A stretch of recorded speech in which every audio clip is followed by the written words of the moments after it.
அன்பு நண்பர்களுக்கு வணக்கம். ஜாசபீடியா சேனலுக்கு உங்களை அன்புடன் வரவேற்கின்றேன்.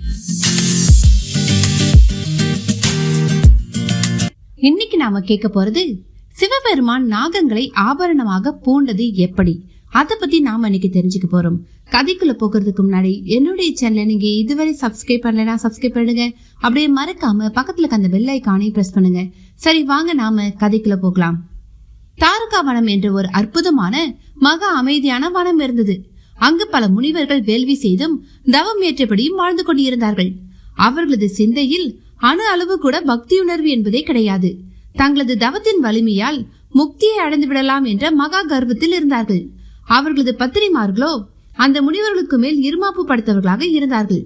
தாங்களே அகில உலகிலும் கற்பு கரசி என்றும் தங்கள் கற்பின் ஆற்றலால் எதையும் சாதித்துவிடும் வல்லமை படைத்தவர்கள் என்பதும் அவர்களுடைய எண்ணமாக இருந்தது.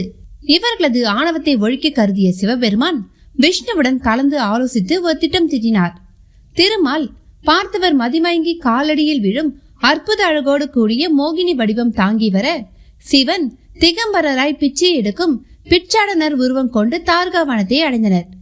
மோகினியை கண்ட முனிவர்கள் தங்கள் தவத்தையும் வேள்வியையும் கைவிட்டு கிறங்கியபடி மோகினியின் பின்னால் சுற்ற ஆரம்பித்து விட்டார்கள். அழகிய பிச்சாடனர் உருவிலிருந்த சிவபெருமானை கண்ட முனிவர்களின் மனைவிமார்கள் காதலால் உருக ஆரம்பித்து விட்டார்கள். தங்கள் கற்பு நிலை வழுவி பிச்சாடனரை முனிவர்களது பத்தினிமார்கள் உபசரிக்க தலைப்பட்டனர். சிவனும் திருமாலும் உள்ளுக்குள் இவர்களை கண்டு நகைத்துக் கொண்டார்கள். திடீரென்று அந்த முனிவர்களுக்கு ஒரு பொறி தட்டியது. தங்களது தவத்தையும் மனைவிமார்களது கற்பையும் குலைக்க சிவன் செய்த சதியே இது என்று அவர்கள் ஞான திருஷ்டியால் கண்டு கொண்டார்கள். எனவே சிவனையும் துணை போன திருமாலையும் ஒருங்கே ஒழித்து கட்ட அபிசார வேள்வியை நிகழ்த்தினார்கள். விஷ விருட்சங்களை சேமித்து வேம்பு முதலியவற்றின் நெய்யினால் அபிசார வேள்வியை மகா உக்கிரகத்தோடு செய்தார்கள். திடீரென்று வேள்வியின் அக்னி குண்டத்திலிருந்து மகா பயங்கரமான உருவத்தோடு ஒரு புலி உரிமையபடி வெளியே வந்தது. சிவனை அழிக்க இதுவே சரியான ஆயுதம் என்று அந்த புலியை சிவன் மீது ஏவினார்கள். ஆனால் சிவனோ தன்னை நோக்கி பாய்ந்து வந்த புலியை அலட்சியமாக பற்றி முறித்து கொன்று அதன் தோலை உரித்து ஆடையாக உடுத்தி கொண்டு விட்டார்.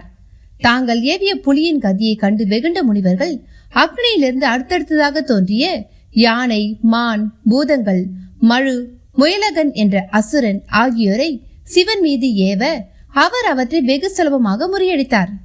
ஏவப்பட்ட பூதங்கள் சிவனின் பூதகணங்கள் ஆகின. மழு அவருக்கே படைகளனாகிவிட்டது. முயலகன் சிவனின் காலடியில் சிக்கி நகரவே முடியாதவன் ஆனான். தாங்கள் ஏவிய அனைத்தும் பயனற்று போய்விடவே இறுதியாக யாக குண்டத்திலிருந்து எழுந்த கொடிய நாகங்களை சிவன் மீது ஏவினர்.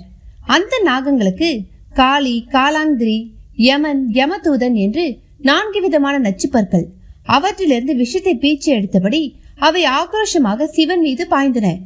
ஏற்கனவே கருடனுக்கு அஞ்சி தன்னிடம் சரண் புகுந்த பாம்புகள் அவருக்கு ஆபரணமாக விளங்கி வந்தன. இப்பொழுது வந்த கொடிய நாகங்களையும் தம் கையில் பற்றி, உம் குலத்தவர் ஏற்கனவே இங்கே என்னுடன் இருக்கிறார்கள், நீங்களும் அவர்களுடன் கூடி வாழுங்கள் என்று கூறி அந்த நாகங்களை தமது கரம், திருவடி, திருவரை, திருமார்பு முதலிய இடங்களில் கங்கணம், காலணி, அரஞ்சான் போன்ற ஆபரணங்களாக அணிந்து கொண்டார். செருக்கழிந்த முனிவர்கள் சிவனை பணிந்து மன்னித்தருளும்படி வேண்ட இறைவன் அவர்களை மன்னித்து சிந்தையில் பக்தியுணர்வோடு தவம் புரிந்து முக்தி அடைய வாழ்த்தினார். என்ன நண்பர்களே, கதையை கேட்டீங்களா? இந்த கதையை பத்தி நீங்க என்ன நினைக்கிறீங்கன்னு சொல்லிட்டு கமெண்ட் பாக்ஸ்ல கமெண்ட் பண்ணுங்க. இது போல பல அரிய தகவல்கள் உங்களுக்கு வந்து சேரணும்னா மறக்காம என்னுடைய சேனலை நீங்க சப்ஸ்கிரைப் பண்ணிடுங்க. நன்றி, வணக்கம்.